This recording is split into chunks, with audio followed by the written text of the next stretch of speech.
1997. John Thatcher, 1998.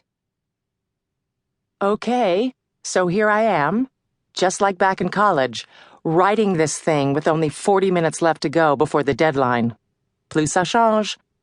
She pauses briefly, for inspiration, to hunt down the 15th anniversary report, which is wedged between all the other red books and her freshman Facebook. The very Facebook she's been trying to explain to her offspring, which was the original model for their beloved virtual one. But they look at her as if she's crazy, something she's not so sure they're incorrect to assume these days. Except, of course, in this instance. So, where were we? Right, my life these past 5 years. And can I just say that when I accepted Harvard's invitation to join the class of '89, I don't remember agreeing that every 5 years, for the rest of my life, I'd be forced to complete another writing assignment. There's a reason I nearly failed freshman expos, people. Just saying. I got sucked into rereading the 15th report. You guys are fascinating. A tribute to your alma mater. I can't even understand half of the things you're doing, but I'm glad you're out there doing it. Someone has to figure out the secrets of the universe, and better you than me, and I guess this is where I should probably take a moment to formally apologize to the TA I called. Joe? John? Josh? In a panic at 3 a.m. before the Science A final. But the funny thing is, it's been over 2 decades since that call, and I still don't understand dark matter or quarks, though you did a valiant job trying to explain them. Okay, 20 minutes left. Come on, Addison, you can do this. Okay, so I guess the biggest change since my last entry is that I've finally entered the modern age. I have an actual website of my work, www.addisonhunt.com. I've hung out a shingle on Etsy.com, and I've been taking classes in Quark Express.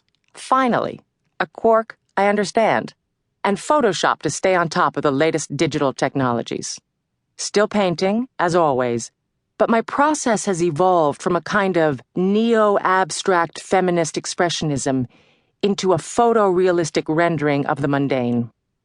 That's artist speak for, I used to throw paint on a canvas and use the palms of my hand to smear it here and there as a visual representation of unconscious female desires. Now, I make intricate drawings of my hairbrush. Wish I could drone on longer, but there are Christmas cards to send out, and I have to help Houghton build the Parthenon for social studies by tomorrow, and Thatcher needs to be picked up from guitar, and Trilby's boarding school applications are due in 2 days.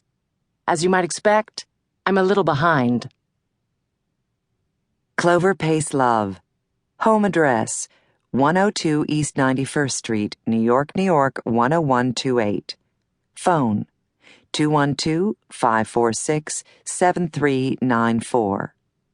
Occupation and office address, Managing Director, Lehman Brothers, 1897 Broadway, 41st floor, New York, New York, 10014. Additional home address, 4 Lily Pond Lane, East Hampton, New York. Email, clover_love@lehman.com. Graduate degrees, MBA, Harvard 98. Spouse/partner, Daniel McDougall, BA, Boston College 95. JD, Yale 98.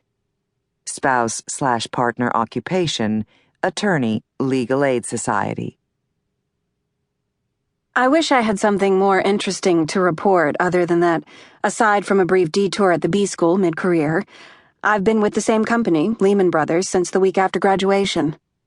I sometimes wonder what it would have been like to have jumped around a bit more, but one of the reasons I've stayed with Lehman for so long is that I actually love both my workplace and my job. I find the challenges of managing both people and equity fascinating, and though I'm proud to be one of only a handful of female leaders in our company, it's still shocking to me that we're not better represented in positions of power on Wall Street. I was named managing director of my group in July 2004. I lead a large and vibrant team focusing on mortgage-backed securities, our most profitable department in fiscal year 2000.